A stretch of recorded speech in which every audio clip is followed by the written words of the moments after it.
This is the first video of worked examples, and in the title of the video you should see which problem sheet we are using and which problem specifically we are solving. The problem is to prove using mathematical induction that n cubed plus 2n is divisible by 3 for all natural numbers n. So let's prove this using mathematical induction, and we just have to go through the usual three-step method, starting by step 1, which is to establish the base case. That is to check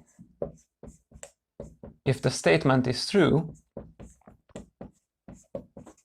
for some small value of capital N. Well, the smallest value we can take in this case is the first natural number n, so check if it's true for n equals 1, and well, that's fairly simple. We just plug in n equals 1 and we get the number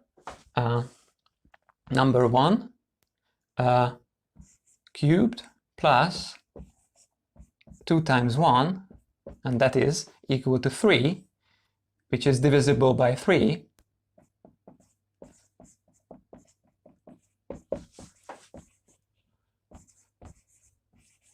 So we have established the base case. There is at least one value of n for which the statement is true. Now we move on to step 2,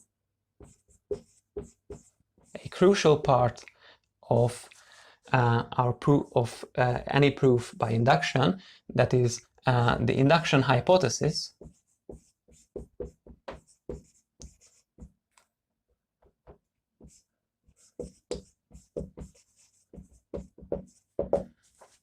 Which means making the assume that the statement is true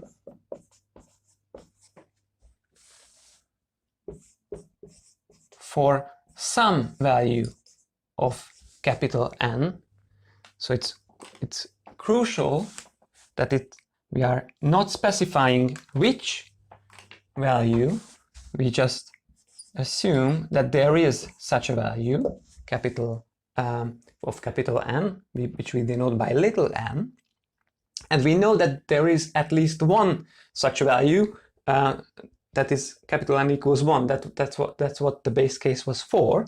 And now we can, well, just to specify what that means is we are assuming that n cubed, little n cubed, plus 2 n is divisible by 3. How can we express that? Another way of expressing the fact that a number is divisible by 3, that it's a multiple of 3, meaning that n cubed plus 2n equals 3 times some integer for some natural number n. Okay, some natural number m. So this is our assumption, the induction hypothesis. And now we can move on to the last part of our proof by induction, which is the induction step. That is to, using this assumption, to show that it is also true for n plus 1, the next number. So show it's true. I'll show using the induction hypothesis in step 2 that it's true, the statement is true for n plus 1 as well. Okay, so what we have to do now is to consider this expression, this form of a number, with capital N replaced by little n plus 1. So we have to take little n plus 1 squared and add to that twice little n plus 1. Okay, now let's try to express this number in a different way. Let's expand this cube. So you might remember cubing a binomial, an expression with two terms, is to do the following. We take the n for the first term, cube it, then 3 times the first term squared times the second term, which gives us a factor of 1, plus 3 times the second term squared times the first term plus the second term cubed. So that is what we get when we expand this product, this cube, plus we have twice n plus 1, that is 2 times n plus 2. Okay, so now we have this expression which might look a bit more complicated, but in that, by expanding it, we realize that there is the number in it which we have assumed to be a multiple of 3. So let's just quickly put those terms next to each other. So n cubed plus 2n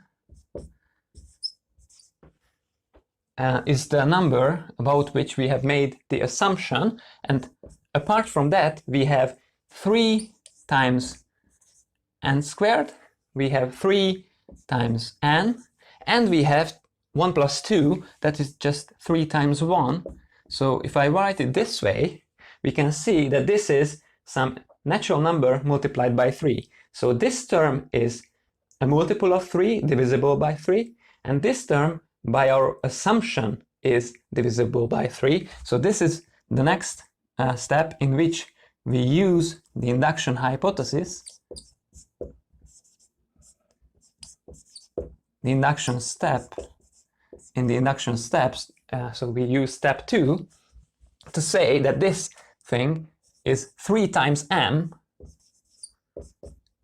and the other term, as we already established, is a multiple of 3. So just to write it in its final form, we have 3 times m plus n squared plus n plus 1. So a multiple of 3, which is divisible by 3.